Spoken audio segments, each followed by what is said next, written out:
اہل بیت کی شہادت کو تماشا بنا دیا ہے۔ وہ کہتے ہیں یکم محرم سے پہلے ناچ گانا دیکھو، تماشا کرو، موج کرو۔ 10 یکم محرم سے 10 محرم تک بس مسلمان ہو جاؤ اور چوک میں کھڑے ہو کے امام حسین کی شہادت کا تماشا بناؤ۔ ایک شخص سے میں نے پوچھا تو وہاں کیوں گیا تھا؟ کہنے لگا میں تو تماشا دیکھنے گیا تھا۔ اب یقین کریں میرے خون کو جوش آیا، خون کو۔ میں نے کہا یار انہوں نے امام حسین کی شہادت کو تماشا بنایا اور تو تماش بین بن گیا، سمجھ نہیں رہے قوم یہ کوئی تماشا ہے؟ اور سر پہ ٹوپی کوئی نہیں، چہرے پہ داڑھی کوئی نہیں، بال بڑھائے ہوئے ہیں، بازاری لوگوں کی طرح گلوں میں کپڑے ڈالے، ممبروں پہ ناچتے پھرتے ہیں۔ یہ لوگ اہل بیت کا نام لیں گے جن کی شکلیں اس قابل نہیں؟ یہ لوگ اہل بیت کا ذکر دیکھیں آپ نے؟ یہ سوشل میڈیا آیا تو مجھے بھی کچھ مکروہ چہرے دیکھنے کا موقع مل گیا، ورنہ میں باز رہتا تھا۔ آپ یقین کریں وہ شکلیں اس قابل ہیں کہ امام حسین کا نام لیں؟ آپ یقین کریں میں ایسے ایسے چہرے دیکھتا ہوں کہ میرا دل نہیں کرتا یہ سیدہ پاک کا اپنی نام سے زبان سے نام لے، طبیعت نہیں مانتی۔ جس آدمی نے سر ننگا کیا ہوا دیکھے نا آپ نے سوشل میڈیا پہ، ایسے یہ اس قابل ہے دیانتداری سے میری رعایت نہ کرنا؟ یہ شکل ہے امام حسین کا نام لینے والی؟ اور بی بی پاک کا نام جس سے مرضی سن لیتے ہو؟ میں تو بند کر دیتا ہوں کہ بند کر یار، اس کا چہرہ ہی نہیں اس قابل کہ اس سے حضرت فاطمہ کا ذکر سنا جائے۔ اس کو پتہ ہی نہیں کیسے نام لے رہا حضرت فاطمہ کا۔ کچھ نعت خواہیں وہ ناچ ناچ کے حضرت فاطمہ کا ذکر، شرم کرو۔ پتہ ہی نہیں کس کا نام لے رہے ہو، پتہ ہی نہیں کس کا ذکر کر رہے ہو۔ اونچا بولنا، داد دینا، یہ کرنا، اٹھ کے کھڑی، یہ تماشا ہے کوئی اہل بیت کا ذکر؟ پتہ ہی نہیں کس کا تذکرہ کر رہے ہو؟ جانتے ہو یہ کون ہے؟ صبح قیامت میرے نبی پاک علیہ السلام نے فرمایا رب حکم دے گا قیامت کے دن، ولی، نبی، غوث، کتب، ابدال آنکھیں بند کرے، نظریں جھکائے، سر جھکائے، یا اللہ کیا ہونے والا ہے؟ فرمایا محمد کی بیٹی فاطمہ کی سواری گزرنے والی ہے، رسول کی شہزادی گزرنے والی ہے، نظریں جھکاؤ۔ پتہ ہی نہیں یہ کون ہے، کس کا ذکر کر رہے ہو اور ناچتے پھرتے ہو، خبر ہی نہیں تمہیں۔ میرے دادا مرشد مفتی اعظم ہند مولانا مصطفیٰ رضا خان اعلیٰ حضرت کے چھوٹے بیٹے، ان کا ایک مرید اپنے کسی دوست سے کہنے لگا میرے پیر مفتی اعظم ہیں۔ اس نے کہا تم سنیوں کا طریقہ ہے جس کو بناتے ہو اعظم ہی بنا دیتے ہو، امام تو اعظم، اعلیٰ حضرت تو اعلیٰ حضرت، مفتی تو مفتی ہے، تمہارا طریقہ ہے۔ اس نے کہا نہیں میرے پیر واقعی بڑے عالم ہیں۔ اس نے کہا میں جاؤں گا ایسا مسئلہ پوچھوں گا تیرے پیر کو جواب ہی نہیں آئے گا۔ وہ ساتھ لے گیا، جب سرکار مفتی اعظم کی خدمت میں، اعلیٰ حضرت کے بیٹے وہ بھی چھوٹے والے، تیری نسل پاک میں ہے بچہ بچہ نور کا، چھوٹے بیٹے اعلیٰ حضرت کے بیٹھک میں بیٹھے تھے تو وہ آ گیا اعتراض کرنے والے کو لے کے، آپ کا مرید پوچھ لے جو مسئلہ پوچھنا ہے۔ بیٹھک کے 2 دروازے تھے، ایک بار کھلتا تھا ایک گھر میں، بیٹھے سلام کلام کے بعد کیسے آئے ہو؟ کہا حضور یہ کوئی بات پوچھنا چاہتا ہے، اور وہ رستے میں کہہ رہا تھا میں ایسا سوال پوچھوں گا تیرے پیر کو جواب ہی نہیں آئے گا، رستے میں یہ باتیں کرتا آ رہا۔ کہا پوچھو۔ اس نے پوچھا، کہنے لگا جی بتائیے نبی پاک علیہ السلام کی 4 بیٹیوں کے نام کیا ہیں؟ تو مفتی اعظم ہند اٹھے، جو دروازہ اندر کھلتا تھا اس کمرے سے اندر چلے گئے۔ وہ اعتراض، تنقید آسان ہوتی ہے، تعمیر مشکل ہوتی ہے، اعتراض لوگ فٹافٹ کر لیتے ہیں۔ کہنے لگا تو تیرے پیر کو تو 4 بیٹیوں کے نام نہیں آتے، وہ کتاب دیکھنے چلے گئے، وہ تو دیکھ کے بتائیں گے، ان کو تو نام نہیں یاد۔ پر کیا کرے، فاضل بریلوی کا کمال ہی بڑا انوکھا ہے، یہ رضا کے نیزے کی مار ہے کہ عدو کے سینے میں غار۔ اعلیٰ حضرت کا رنگ ہی کچھ نرالا ہے۔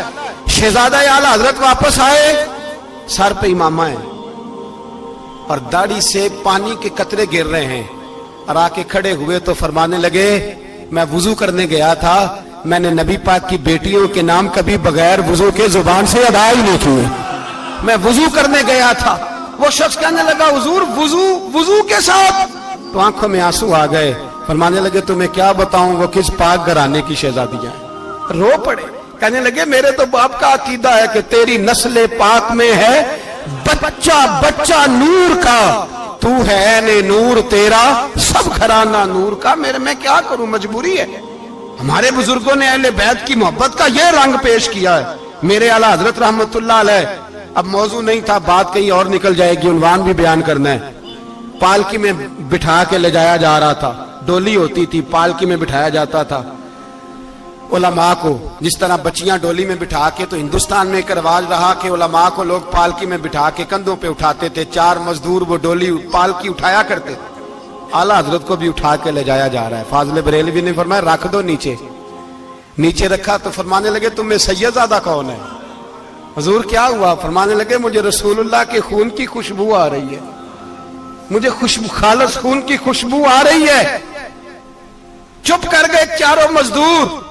آپ نے فرمایا تمہیں قسم ہو رسول پاک کی، بتاؤ تم میں سید زادہ کون ہے؟ تو ایک کمزور شخص اٹھا کہنے لگا حضور مزدور سے مزدوری لینی چاہیے، ذات برادری نہیں پوچھنی چاہیے۔ اعلیٰ حضرت نے فرمایا شاہ جی یہ آپ نے کیا کیا؟ مجھے ہی کندھوں پہ اٹھا لیا۔ لاکھوں لوگوں کا پیر اور ہزاروں مشائخ اور علماء کی آنکھوں کی ٹھنڈک، بریلی کے امام جن کا قلم اٹھے تو وقت کے بڑے بڑے سورما گردنیں جھکا دے۔ اعلیٰ حضرت رحمت اللہ تعالی علیہ پہلے تو اپنی پگڑی اٹھا کے پیروں میں بچھائی، کہنے لگے تیرے نانے کے نام پہ کھایا ہے، تیرے ہی کندھوں پہ چڑھ گیا ہوں، واسطہ مصطفیٰ کا مجھے معاف کرو۔ تو شہزادے نے پگڑی اٹھائی، کہا اعلیٰ حضرت ایسے تو نہ کیجیے۔ فرمایا نہیں ابھی میرا دل راضی نہیں ہوا۔ پھر اس شہزادے کو اعلیٰ حضرت رحمت اللہ علیہ نے پالکی میں بٹھایا۔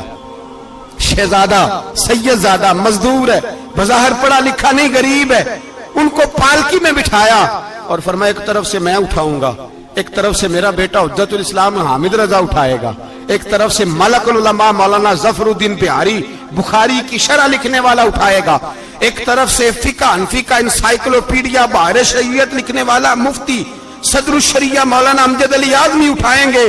چاروں نے جب اٹھایا وہ جا رہے تھے تو مولانا حسن رضا فاضل بریلوی فرما رہے تھے بے ادب گستاخ فرقوں کو سنا دے اے حسن، بے ادب گستاخ فرقوں کو سنا دے اے حسن، یوں کہا کرتے ہیں سنی داستان اہل بیت، یوں کہا کرتے ہیں سنی داستان، یہ ہمارا طریقہ ہے رسول اللہ سے پیار کرنے کا، یہ ہمارا طریقہ ہے اہل بیت سے۔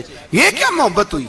یکم محرم سے 10 محرم تک بازاری لوگ کھڑے کر دیے اور کہا اہل بیت کا ذکر کریں گے اور زینب پاک کا نام لیں گے اور سکینہ پاک کی، یہ لوگ پاک کریں گے جن کا لب و لہجہ ہی بازاری ہے، یہ گفتگو کریں گے۔ اور بہت سارے ہمارے لوگ دیکھنے چلے جاتے ہیں، اور مجھے شکوہ ہے اپنے دوستوں سے بھی، یہ چپ کر کے بیٹھے رہتے ہیں محرم کے دنوں میں، آپ کا کوئی تعلق نہیں امام علی مقام کے ساتھ۔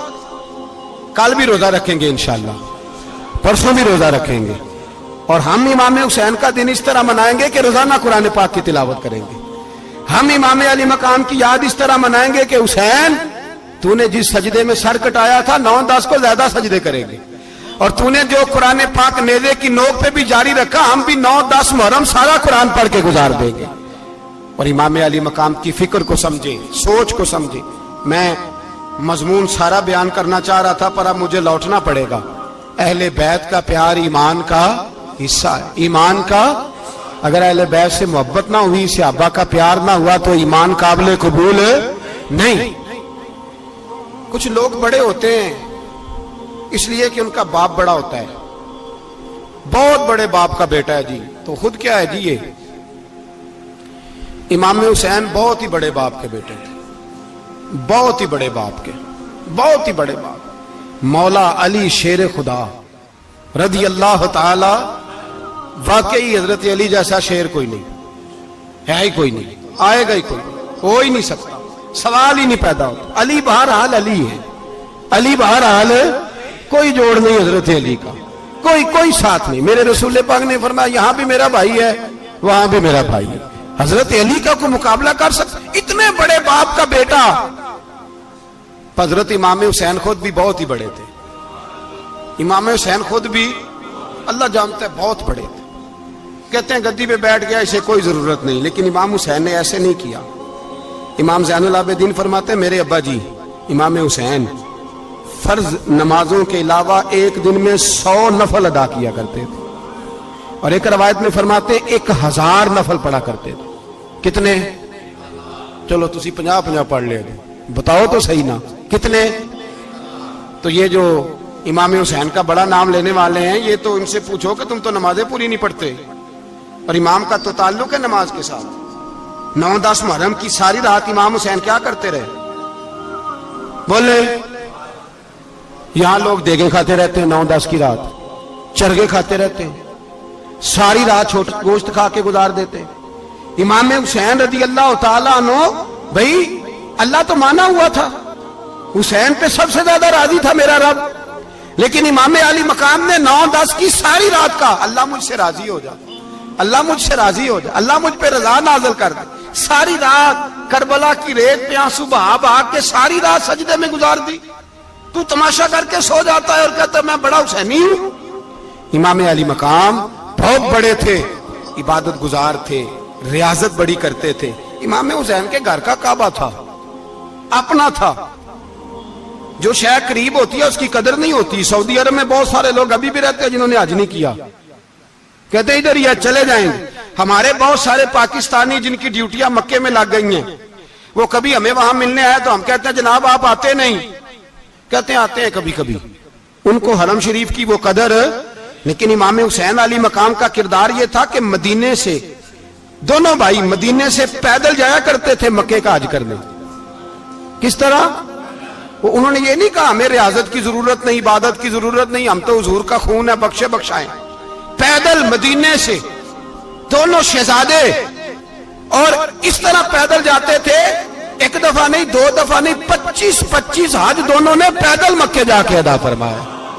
25 حج.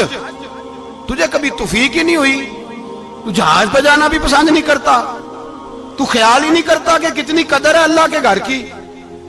25 حج. اور سخاوت کا یہ حال تھا, سخاوت کا, کہ امام زین العابدین فرماتے 1,00,000 دینار سویرے آیا. کتنا؟ سمجھ لیں اربوں خربوں روپے آج کے حساب سے, 1,00,000 دینار. اور فرماتے ہیں فاطمہ کے لال دروازے پہ بیٹھ گئے پیسے لے کے, اور لوگوں کو بلا بلا کے نظر دی. فرمایا تھوڑے سے لے جاؤ, تھوڑے سے لے جاؤ, تھوڑے سے لے جاؤ, تھوڑے سے. فرماتے زور تک امام حسین نے لاکھوں بانٹ دیے. اٹھ کے اندر آئے تو میں نے کہا ابا جی کو 1 دینار بچا لیتے. آپ جب بازو اٹھاتے ہیں تو آپ کے کرتے پہ 17 پابند لگے ہوئے ہیں, ایک کرتا ہی نیا لے لیتے. تو فرماتے میری طرف دیکھ کے کہنے لگے بیٹے یہ نہیں کہا کہ میں لے لیتا کرتا, لفظوں پہ غور کرنا. فرمانے لگے بیٹے اگر تو پہلے بتاتا تو پھر میں سوچتا, پہلے بتاتا تو پھر بھی میں یہ نہیں کہا رکھ لیتا, پھر بھی میں سوچتا رکھنا ہے کہ نہیں. امام حسین نے سخاوت کی, عبادت کی, ریاضت کی, قرآن پڑھا, تلاوت کی, درگزر کیا, پیار کیا. امام حسن کی بات ہے, ایک لونڈی آئی. ہمارے ہاں تو شہزادوں کا اللہ ہی حافظ ہے نا, شہزادے وہ کسی کے بھی ہوں. یہ جو ہمارے سیاستدانوں کی شہزادے ہیں یہ ہم نے خراب کیے ہوئے ان کی گاڑیوں کے پیچھے بھاگ بھاگ کے, اس لیے تباہ ہو گئے. پیروں کے شہزادے یہ خراب ہو گئے سارے, اس لیے کہ پیچھے بڑا بھاگتے ہیں. امام حسن کے پاس ایک لونڈی تھی, وہ دودھ لے کے آئی, دودھ گرم تھا, آپ کے اوپر گر گیا. اور وہ تھی بھی اسی طرح کی, اکثر کام بے دھیانی میں کرتی تھی, کنیز تھی گھر. دودھ گرا تو وہ کانپنے لگی کہ میں نے کئی غلطیاں کی, اب تو بہت سخت غلطی ہے. گرم دودھ امام پہ پڑ گیا. تو امام صاحب نے تلاوت شروع کر دی امام حسن نے, والکاظمین الغیظ والعافین عن الناس واللہ یحب المحسنین. فرمایا جو غصہ پی جائیں اور لوگوں کو معافی دے, ان سے تو اللہ محبت فرماتا ہے, ان سے تو اللہ پیار کرتا ہے. امام صاحب نے اس لونڈی کو فرمایا جا تو اللہ کی رضا کے لیے آزاد ہے, جا تو آزاد ہے, اب تو لونڈی نہیں. اتنا بڑا اخلاق تھا کہ جو دیکھیں نا, میرے استاد گرامی ایک دفعہ میرے گھر آئے, حضرت محدث بہاولپوری, بہاولپور سے, 3000 کتاب کے مصنف, بہت بڑے عالم. میرا چھوٹا بھائی بوتل پلانے لگا, تو بوتل دی تو کپڑوں پہ ڈال دی, استاد صاحب کا سارا جبہ بھر گیا. کہنے لگے جزاک اللہ, بارک اللہ, اللہ مزید فزید, اللہ علم دے, فضل دے. تو میں نے کان میں کہا, میں کہ استاد جی انیاں دعاواں دینیاں سنتے, میں آپ روڑ چھڑ دا. اس نے کیوں یہ کیا ہے, مگر اتنی دعائیں دینی تھی تو میں ڈال دیتا آپ کے کپڑوں پہ پانی شربت, آپ نے اتنی دعائیں دے دی. بزرگ جلال ہے کا مزاج نہیں. وہ شہزادے ہوتے ہیں جن کی طبیعت پہ ناگوار گزرتا ہے کہ یہ کیسے ہوگا. یوں امام حسین, امام حسن نے کسی جگہ بھی شہزادے بن کے وقت نہیں گزارا, اور میرے نبی پاک نے بھی انہیں شہزادے نہیں بنایا. ہم سب کے بچے شہزادے ہیں, جتنے بھی ہم ہیں نا, میرا بچہ جی منہ سے بات نکالتا ہے تو میں پوری کر دیتا ہوں، پھر بھی نافرمان ہے۔ میں نے کہا اسی لیے نافرمان ہے، اگر آدھی پوری کرتے اور آدھی نہ کرتے تو اسے پتا ہوتا کہ کہیں صبر بھی کرنا ہے۔ ہمارا بچہ روٹی نہ پکے تو گھر میں ٹی وی بھی توڑ دیتا ہے، اس کی اماں کھانا ٹائم پہ نہ پکائے تو برتن توڑتا ہے۔ کیوں؟ ہم نے اس کی عادتیں خراب کی ہیں۔ لیکن میرے رسول پاک صلی اللہ علیہ وسلم نے جھولی اٹھا کے دعا مانگی، اے اللہ، گویا حضور کہہ رہے تھے انہوں نے کو کربلا میں بھی جانا ہے، فرمایا یا اللہ انہیں 3 وقت روٹی نہ دینا، 1 وقت روٹی دینا، 3 وقت نہیں، 1 وقت کی روٹی دے، 1 وقت کا کھانا دے۔ اور نبی پاک نے ٹریننگ گھر کے اندر کرائی تھی، اندر حضرت فاطمہ نے ٹریننگ کرائی تھی۔ لوگ کہتے ہیں 3 دن امام حسین پیاسے رہے، بھوکے رہے، تو میں نے کہا ٹریننگ تھی ان کی اماں کی۔ توجہ ہے میری بات پر؟ ہمارا بچہ تو 1 گھنٹہ برگر نہ ملے تو برتن توڑے، ان کی اماں کی ٹریننگ تھی، صبر حوصلہ سکھایا تھا۔ امام حسن اور حسین بیمار ہو گئے تو حضرت فاطمہ نے منت مانگی، یا اللہ میرے بچوں کو شفا دے، میں 3 روزے رکھوں گی۔ کون سی منت مانی؟ بولیے۔ ہم صرف دیکھ کی منت ہی مانتے ہیں، میں دیکھ پکاواں گا۔ ایک آدمی مجھے کہنے لگا میں نے منت مانی تھی کہ میں بکرا دوں گا اللہ کے رستے میں، اگر میرا کام ہو جائے، تو کام ہو گیا، بکرے کے پیسے کوئی نہیں۔ تو میں کہا تینوں پہلا نہیں تھی پتا میرے کو کوئی نہیں؟ کہتا اب کیا کروں؟ میں کہا اب تو دینی پڑے گی، اور اس میں بھی تحقیق باقی ہے، لیکن بات یہ ہے بھائی کہ منت یہ کیوں نہیں مانی کہ یا اللہ میرا کام ہو جائے میں 100 نفل پڑھوں گا؟ جو بھی منت مانگتا ہے وہ دیکھ کی مان لیتا ہے، بکرے کی منت ہی مانتے ہو، یہ کیوں نہیں منت مانتے کہ یا اللہ میرا کام ہو جائے تو میں پورا قرآن شریف ختم کروں گا؟ یہ ذرا پڑھنا پڑتا ہے، اس لیے عبادت کرنی پڑتی ہے، اس لیے اس کی منت ہی نہیں مانتے سرے سے۔ حضرت فاطمہ نے کیا منت مانگی؟ بچے صحیح ہو جائیں گے تو بولیے 3 روزے رکھوں گا۔ اللہ تبارک و تعالیٰ نے بچوں کو شفا عطا فرما دی، اور میں سمجھتا ہوں یہ کربلا کی ٹریننگ تھی۔ روزے رکھے بچوں نے۔ کس نے روزے رکھے؟ بچوں نے۔ کس نے؟ 7-8 سال کی عمریں بچوں کی۔ حضرت علی فرماتے ہیں جب میں نے دیکھا نا میرے بچے بھی روزے سے ہیں تو میں کہیں سے تھوڑے سے جوں لایا، یہ شہزادے ہیں کائنات کے سب سے بڑے۔ فرماتے ہیں میں نے بی بی پاک کو دیے تو سیدہ پاک نے جوں پیسے روٹیاں پکائیں، اور جب عین افطاری کے وقت کھانا سامنے آیا تو دروازے پہ بھکاری آیا، عین بڑا بے نیاز ہے اللہ، عجیب رنگ ہے مالک کا۔